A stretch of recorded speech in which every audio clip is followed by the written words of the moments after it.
a woman arrived in Brazil. In her mind, she was in Brazil to take a flight to her home country, coming from Peru. Before the trip, she was promised a very good opportunity by the Minister of State Security's wife. An opportunity that seemed too good to be true. She was filled with excitement. She did not know it at the time, but it was all a lie. A lie that would leave her arrested, in a foreign country. A lie that initiated a political scandal, in SA. A lie that uncovered an underworld drug syndicate, involving senior police officials. Classified. After landing from Peru, the lady took her luggage from the conveyor and proceeded to check in. As her suitcase passed through the baggage screen, a Brazilian federal agent noticed white stuff within the bag, which raised immediate suspicion. The bag was flagged, but the agent did not tell her. She then waited for the flight home. After a few minutes of waiting, the federal agent approached her, and then told her to follow him into a private inspection room. The authorities opened her suitcase and began examining its contents. They noticed something inside the suitcase, and as they tried to lift it, they realized that it was very heavy. In front of her, the authorities opened the heavy bag and saw 3 rolls of carbon paper, coffee packets, and 2 sweet packets. Upon inspecting further, they realized that all these items had a white substance inside them. Preliminary tests confirmed that the substance was cocaine, 10 kilograms of cocaine. She was arrested on the spot and moved to a Brazilian police station. At the station, further tests were done, and all tests confirmed that this was cocaine indeed. The arrest was made public and left most talking. Headlines portrayed her as a drug dealer who had gone to Brazil at her own free will.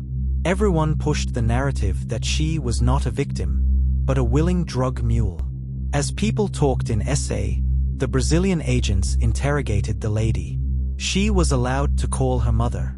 The mother knew about the trip, and that her daughter was struggling financially. She did not want to believe that her daughter was a drug dealer. Her daughter had told her that she had gotten a job overseas, in London. Before leaving, she told her mother that all traveling costs had been taken care of by a woman who had arranged the job for her. The mother knew that her daughter had never traveled abroad before.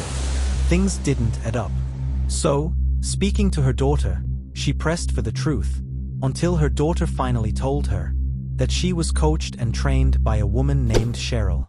With a name, the mother went to journalists to get help. As the story began to pick up momentum within the mainstream media, the journalists began to work with the Hawks and NPA. Together, they focused on the communications between the arrested lady and the lady named Sheryl. The shock came after realizing that the Sheryl they were looking for was the wife of the nation's Minister of State Security. She was not only a minister's wife, but also a director of health and community services. After realizing this, they seized Sheryl's electronics and uncovered all the communications. They saw communications between Sheryl and the arrested lady, together with some shocking drug-dealing conversations between Sheryl and a Nigerian man.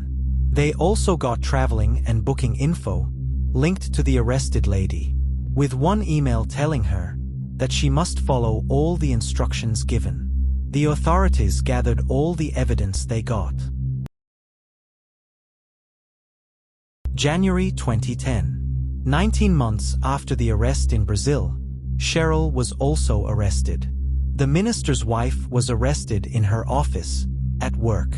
As an honorable, she was not handcuffed in public, but was taken silently. On the same day, the authorities raided the Nigerian man's apartment in Durban. This was after they had placed him under police surveillance, and after identifying him as the supplier and handler behind the illegal drug trafficking operations. The Nigerian man was also arrested. After the arrest, another woman told the nation that she was approached by Sheryl in 2007. She was invited at her office and promised a high-paying job overseas, with all travel expenses paid. She agreed, but as they were arranging, the destination was changed several times. Sheryl then gave her a mobile number and told her to communicate with a man named Frank for arrangements. The lady spoke to Frank briefly, but became suspicious. The details were vague, the job did not need any experience, and travel was rushed. She ended up refusing to go, only to realize what she had escaped when Sheryl was arrested.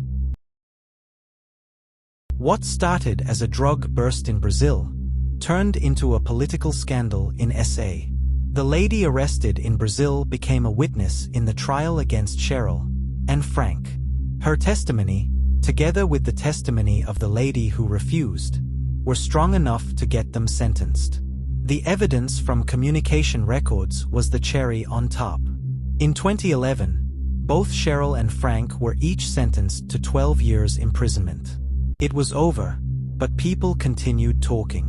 Some saying that it was incomprehensible that the state security minister can have a drug trafficker in his house and not know. Recently, a former advocate implied that a top lieutenant general is trafficking drugs. Bold allegations. But since Sheryl managed to do it, anything is possible. It's Mzansi after all.